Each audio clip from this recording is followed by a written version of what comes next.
We have Earl Tucker here, and we're talking about saving the Ashtabula Lighthouse. Good morning, Pop. Yeah, it's a labor of love to work on this project. The Lighthouse Society formed in 2003.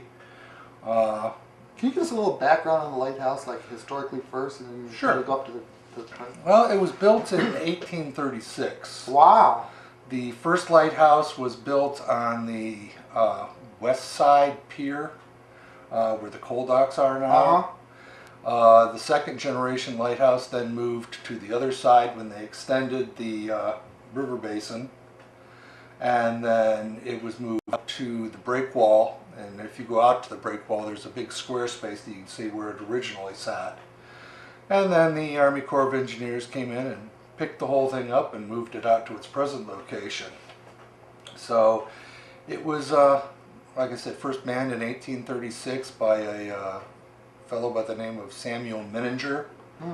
And it was run pretty much through the life-saving groups from this country and the federal government until, let's see, about 1909, something like that, when the Coast Guard took over and began to man it themselves.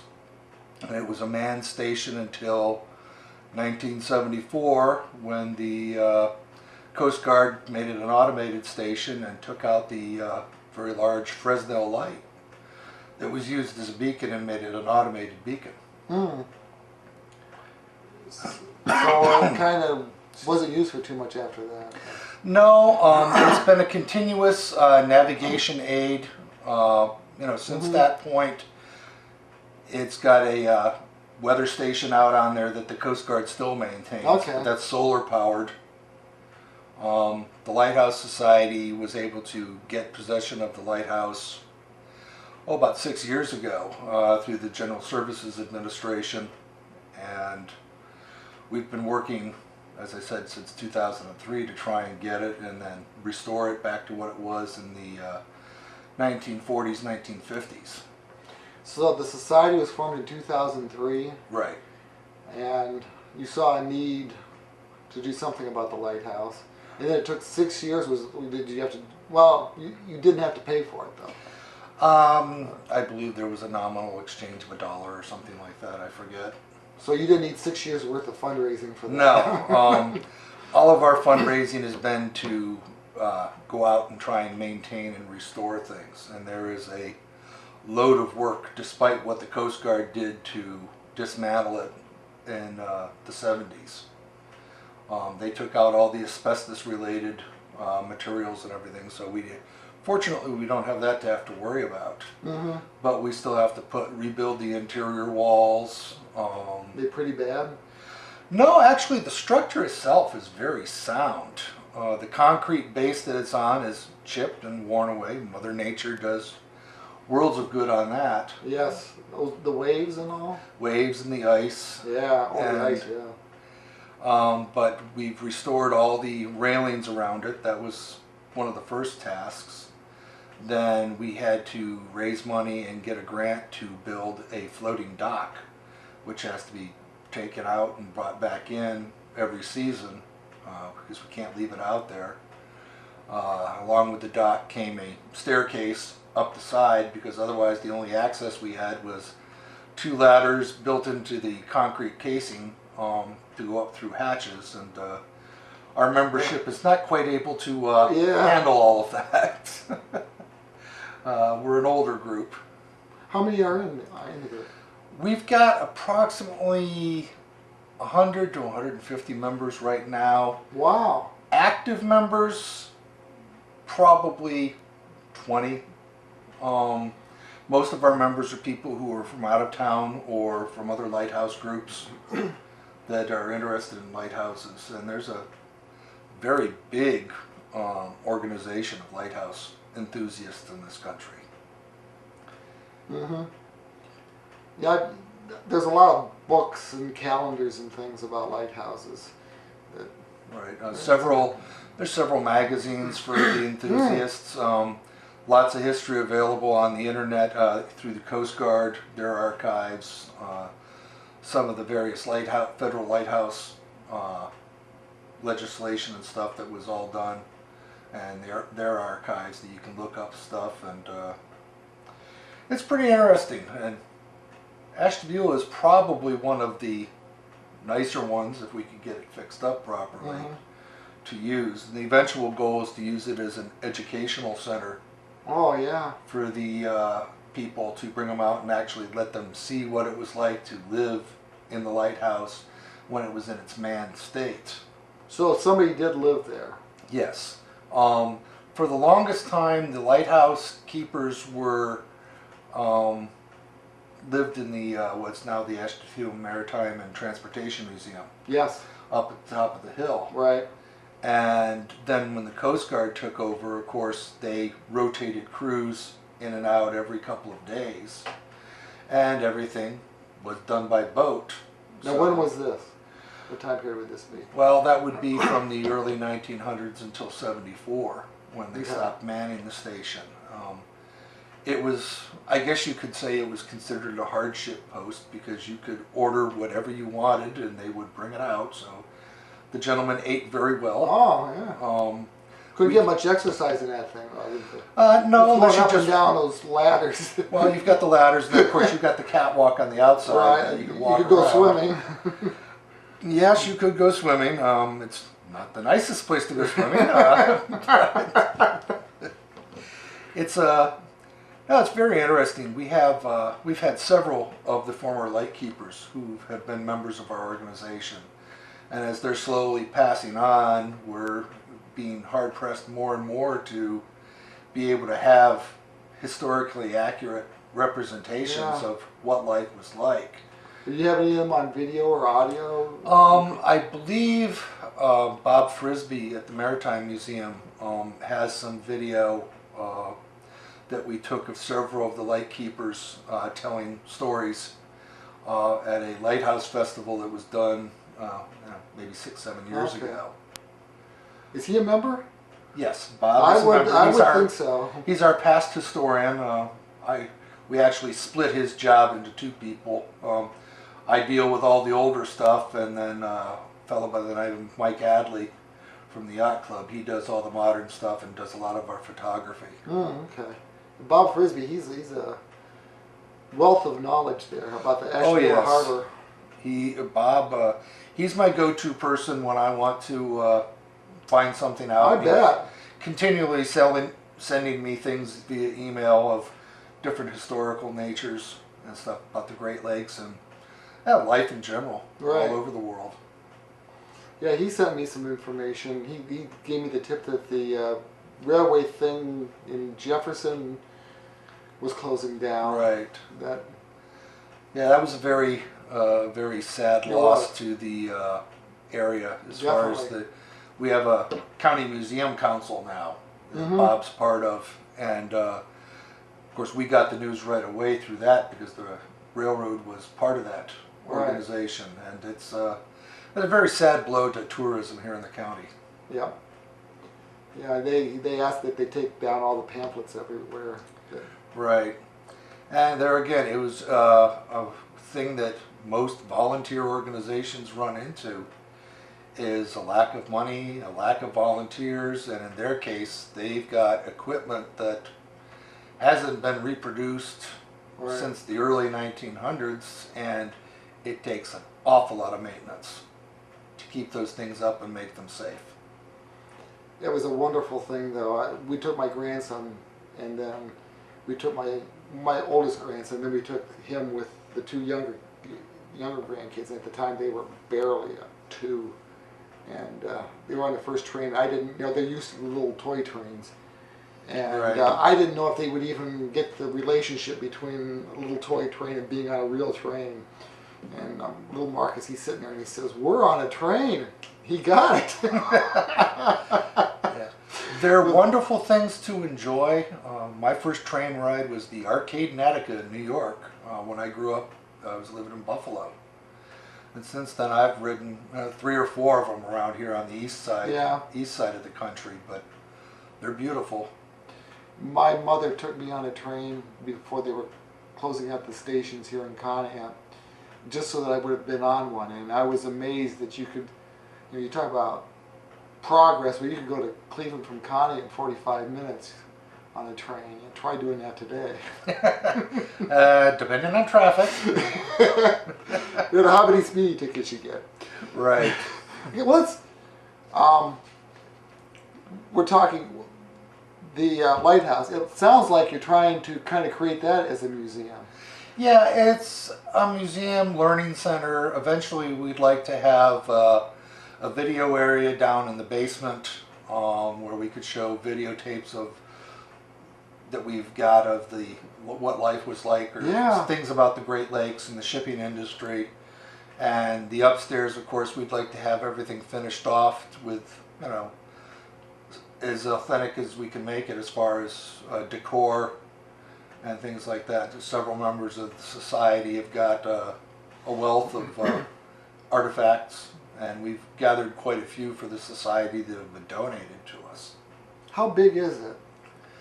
I really don't know the square footage. I was just thinking, if you've got all these artifacts, it would seem like it would fill up quickly. Well, I think most of the artifacts that we have are things that are probably going to be hung on walls. All right. So it really won't take up too much space as far as that goes. It's going to be getting furniture that is period correct, things like that. That's going to be the biggest part. And of course, rebuilding all the interior walls, because there are no interior walls left. You just have a brick structure with the old window frames in them, and then it was sheathed in metal and riveted together and then painted. So it takes an enormous amount of work. It's badly in need of being chipped and scraped and then repainted. And we've tried to work with, I think it was Sherman-Williams, to get a paint. We sent them several paint samples, but the safest thing for it would be to have the whole thing tinted and sandblasted off and then repainted. That is a huge undertaking. Yeah.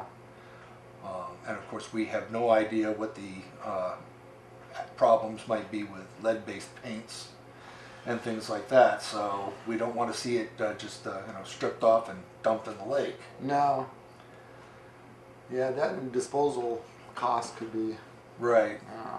And when we talk to we've talked to several contractors over the years about doing work out there, rebuilding the walls or doing the painting, and no one seems very interested. The minute they find out that it's a mile offshore and you can only get to it by boat, they just sort of say, "Oh, well, we're really not interested in taking on this project."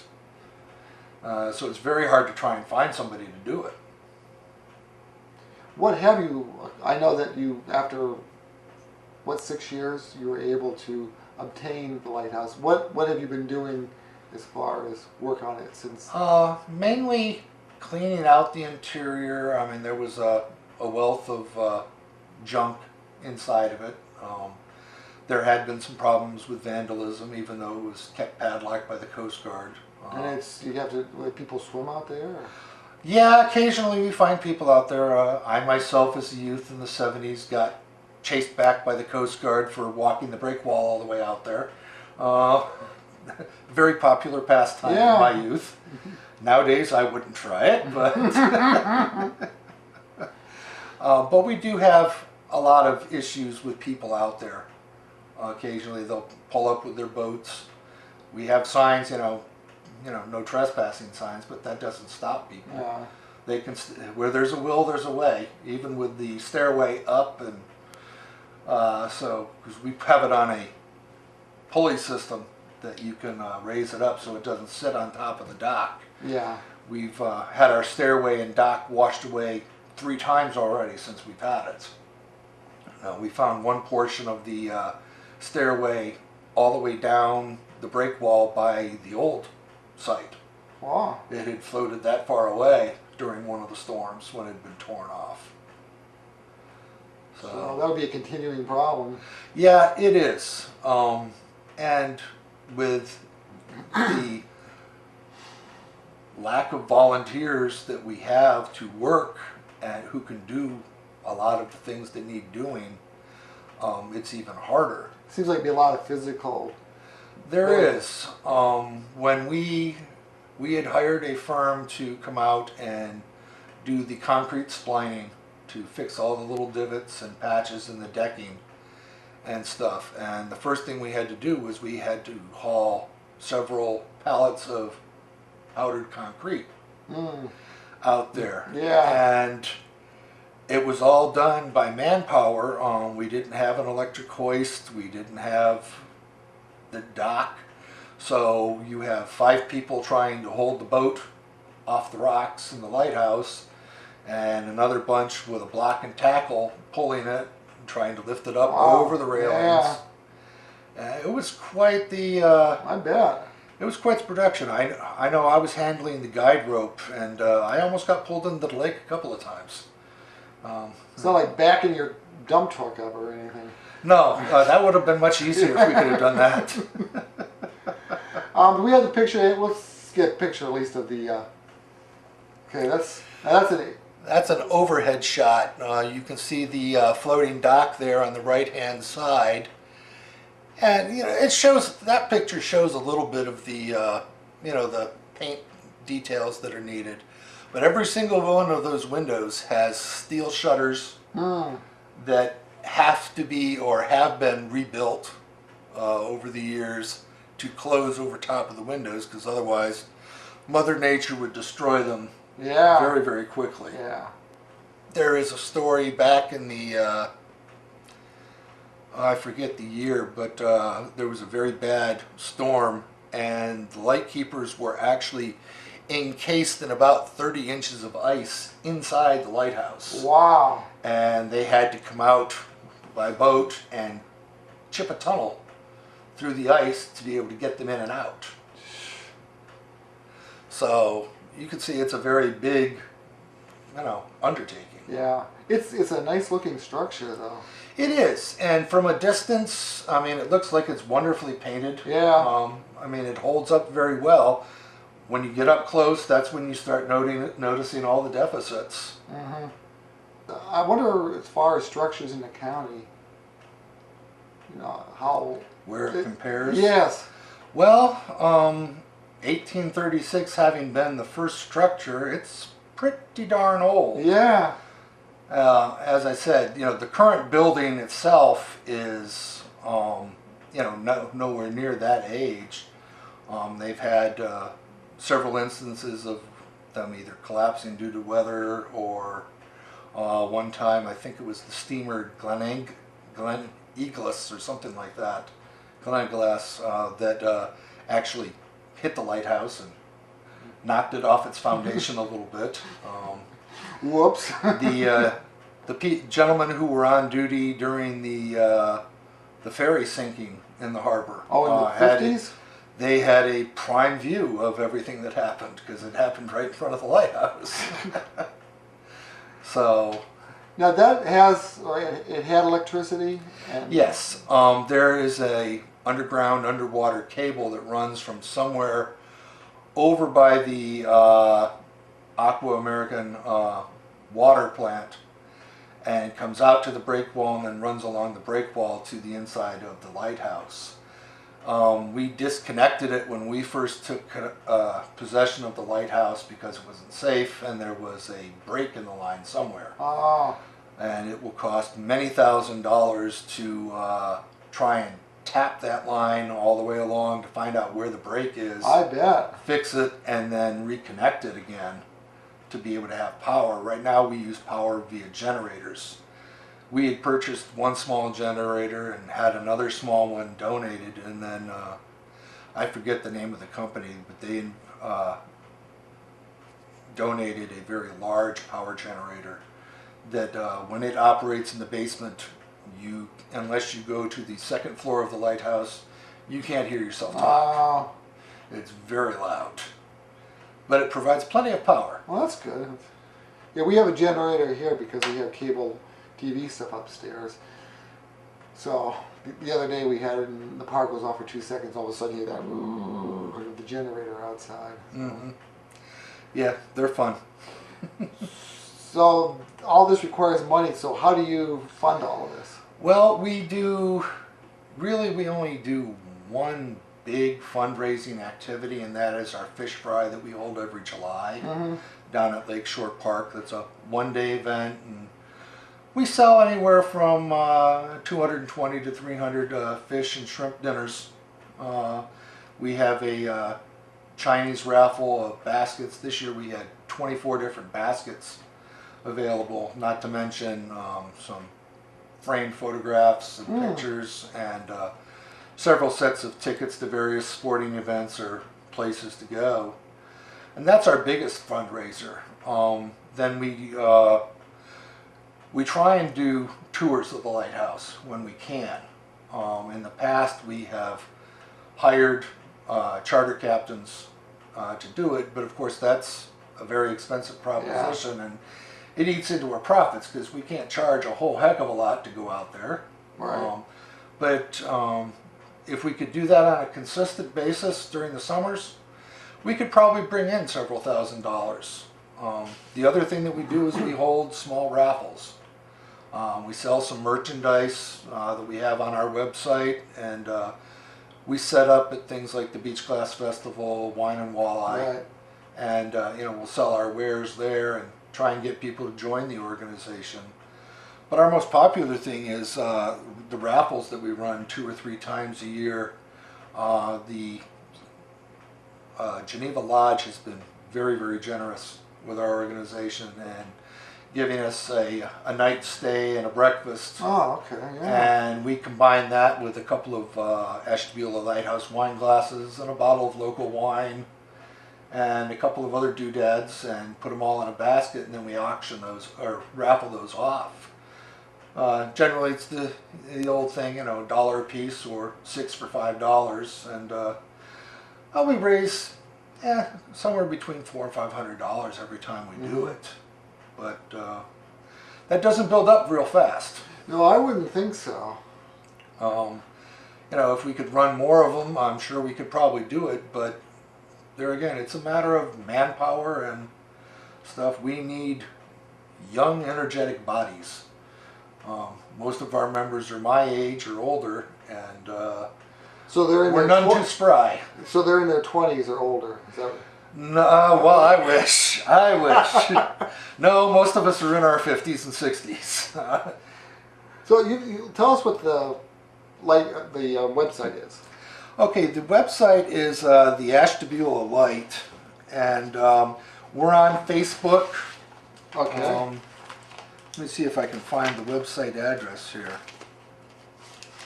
Lord knows I should have it.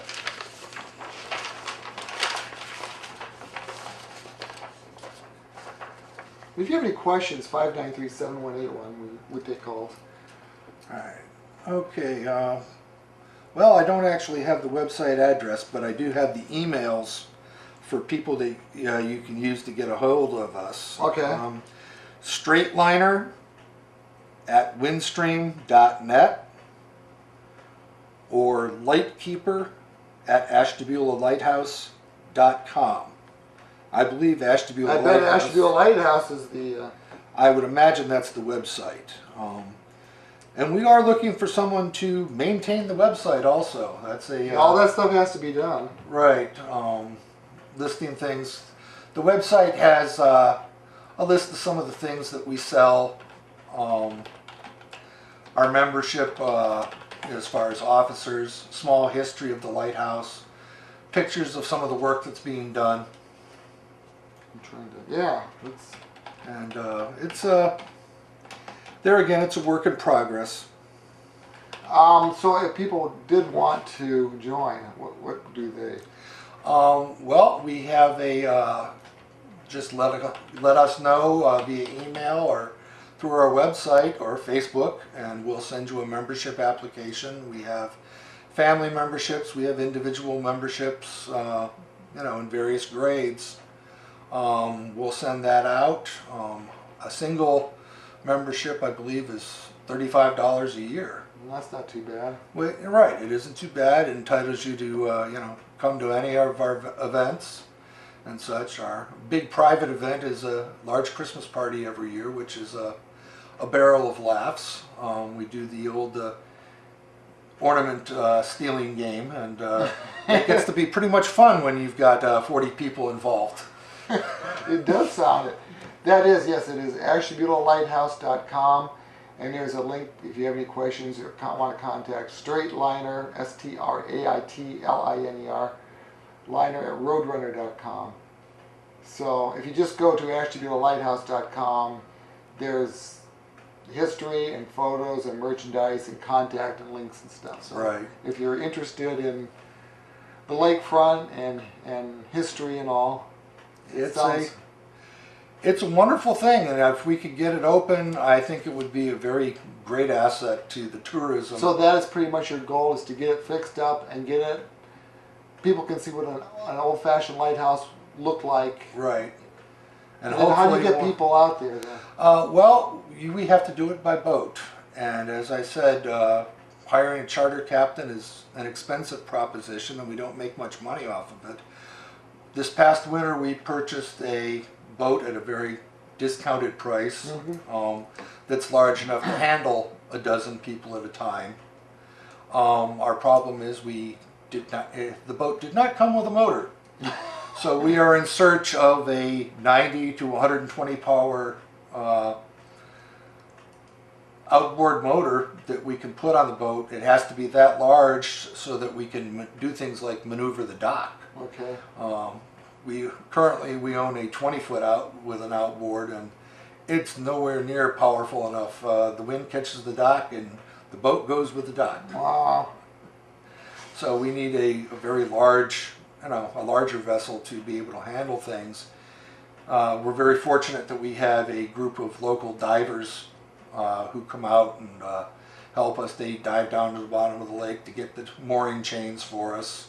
And help get things hooked up, because that also is a very strenuous task that most people are not up to. Right. We try and buoy the chains up with marker buoys, but Mother Nature has a habit of taking those away very quickly. Yeah, I would imagine just Mother Nature in general can be a little vicious out there at times. It is. If you look at the structure of the break wall as it is now, try and imagine it with all the rocks actually flat. Yeah. That's the way it used to be. Yeah. And it's just a matter of ice heaving things. We don't have that many vessels large enough to hit it to move those stones. It's all ice and wave motion. Right. Continual, well, yeah, it's going on all the time. So if people have a motor, they're interested, they want to get involved with the group or anything like that, should they email the Straightliner at roadrunner.com? Right. Maybe go to AshtabulaLighthouse.com and get a better idea. Right. Or they can get a hold of me. I'm on Facebook, Earl Tucker. Okay. Also known as the Mad Medic. Straightliner, of course, is our president, Joe Santiana. His wife Debbie is our secretary, and then a lady by the name of Lorna Gracious is our secretary of the organization. So you say you have a Facebook page too? Yeah, I have a Facebook page. It's just Earl Tucker. Okay. So that's another way they can friend you. Right. Or if you go to Friends of the Ashtabula City Parks, the Ashtabula County 4-H Foundation, I'm involved in all of them, and I take messages anywhere. Okay. So if you're interested in anything, anywhere, on any topic, Earl might be the man to go to, the go-to guy. I can even find you rabbits for 4-H if you want them. Okay. I talked to some kids with rabbits at 4-H a couple of weeks ago. Yeah, I was down there on Wednesday evening to judge meat rabbit showmanship, which is my yearly endeavor. I used to raise rabbits for show and for meat when my children were in 4-H. And that and the 4-H Foundation is a way for me to give back to an organization that did a lot of good for my family. Raising 2 children on your own is never the easiest task in the world. And being dad, it's awful hard to play mom at the same time. Right. Yep. I bet it is. I never had to do that, but I have a lot of respect for people that did. Yeah, it's, but 4-H I find is a very valuable thing in this county, and really deserves a lot of support. Mm-hmm. So It's not just Fair Week. No, it's not just Fair Week, and if I can put the plug in, the Ashtabula County 4-H Foundation is holding its annual pig roast September the 20th, and tickets are available through me or through our Facebook page for the foundation. And so where is that? We hold that down at the Junior Fair Expo building. Okay. Tickets are $12, and that's a nice pulled pork dinner. And then we have a silent auction and a live auction that goes along with it. Okay. So it's a very well attended event. Gary Havens is our auctioneer, and if you come for dinner, the show is actually quite entertaining. He's a good auctioneer. Okay, well, I appreciate you coming in. Good No luck problem. on everything with the lighthouse. And Well, we keep plugging away at it. It's a labor of love, Right. and it's a long one.